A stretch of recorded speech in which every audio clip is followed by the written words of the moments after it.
Takriban meli 4 zinazohusishwa na Iran zimepita kwenye kivuko cha mlango bahari wa Hormuz tangu Marekani ianze kuweka vizuizi katika mkondo huo wa maji jana Jumatatu.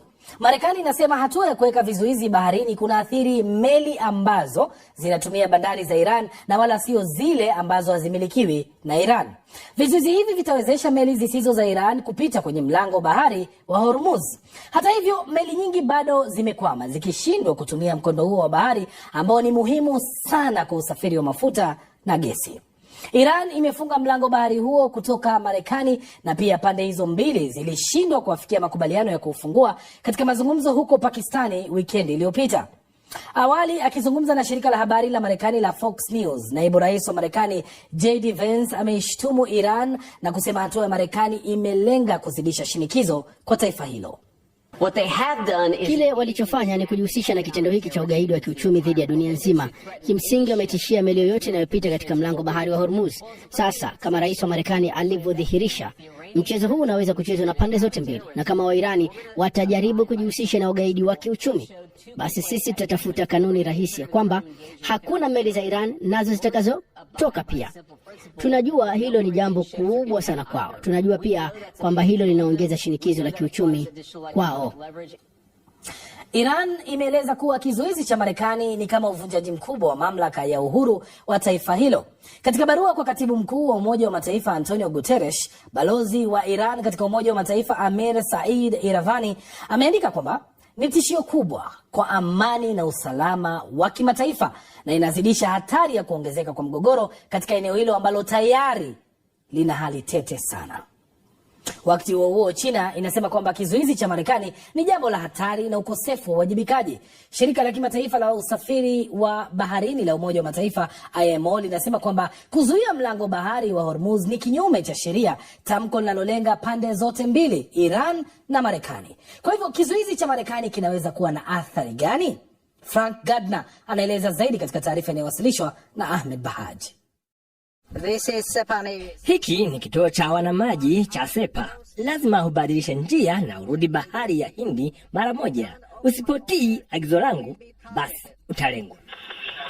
Hii ni meli ya kivita ya 121 inayoendeshwa kwa mujibu wa sheria za kimataifa. Huu ni mzozo wikendi iliyopita kati ya wanajeshi wawili wa majini, Iran na Marekani, lakini ulimalizika kwa amani. Lakini kizuizi cha Iran cha mlango bahari wa Hormuz ni mgogoro unaozidi kuongezeka. Iran imezuia meli 2000 za mafuta kutoka nje kupitia mlango bahari wa Hormuz. Wametishia pia kutoza ada kwa meli za mafuta, huku wakiruhusu meli za mafuta za Iran kusafiri kwa uhuru. Wakijibu, Marekani inaonekana kulenga bandari za Iran, ikitarajia kushinikiza Iran kwa kuzifunga au kuzizuia meli zake za mizigo. Wameonya meli za Iran zisipite kwenye mlango bahari wa Hormuz au wakabiliwe na hatari ya kuzuiwa, kubadilishwa njia au kukamatwa na jeshi la wanamaji la Marekani. Iran ina bandari nyingi za Ghuba, lakini jeshi la wanamaji la Marekani linahitaji kusubiri tu ufuoni nje ya bahari ya Arabia, ikiwa ni jambo linalofanana na kile ambacho Marekani ilifanya dhidi ya Venezuela mwaka jana. Tunaweza kuchagua eneo ili kupunguza hatari. Tunaweza kuchagua malengo ili kupunguza aina ya hatari ya misheni, tukihakikisha tunapata zile zinazofaa. Hatuhitaji kuchukua kila meli. Tutachukua tu meli za kutosha, tuzikamate, tuzizuie, tuchukue mizigo yao na meli. Chapisho la hivi karibuni kwenye mitandao ya kijamii kutoka kwa wafuasi wa utawala wa Iran linaonyesha jinsi vitendo vya Rais Trump na jibu la Iran vimeongeza bei ya mafuta. Huku spika wa bunge la Iran akiandika onyo kwenye mtandao wa X, na hapa na nukuu: kwa kizuizi hiki bei ya petroli huenda ikapanda hata zaidi, mwisho wa nukuu. Ripoti hiyo ndio inayotukamilishia taarifa yetu kuu usiku huu.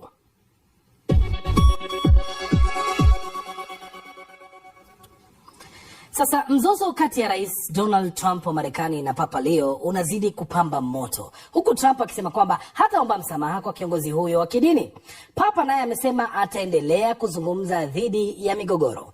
Rais wa Marekani pia amefuta picha aliyoitengeneza kutumia akili mnemba iliyomwonyesha akiwa kama Yesu Kristo, jambo ambalo lilisababisha upinzani mkali.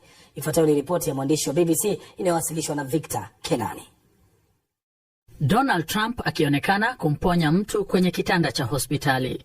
Ujumbe huo wa AI uliowekwa katika mitandao ya kijamii ulizua hasira kutoka kila upande wa ulingo wa kisiasa wa Marekani, na sasa limefutwa na Bwana Trump anayesema hakuwa akijionyesha kama Yesu Kristo. Nilidhani ni mimi kama daktari, na ilihusiana na shirika la Msalaba Mwekundu na kama wafanyikazi wa Msalaba Mwekundu ambao tunaunga mkono, na ni vyombo vya habari vya uongo tu vinavyoweza kubuni jambo kama hilo. Katika chapisho la awali kwenye Truth Social, Donald Trump alimshtumu Papa Leo, papa wa kwanza mzaliwa wa Marekani, kwa kuwa mdhaifu dhidi ya uhalifu na mbaya katika sera za kigeni. Haya yote yanafuatia upinzani wa wazi wa papa dhidi ya vita nchini Iran. Alielezea tishio la rais la kuvuruga ubinadamu nchini Iran kama jambo lisilokubalika.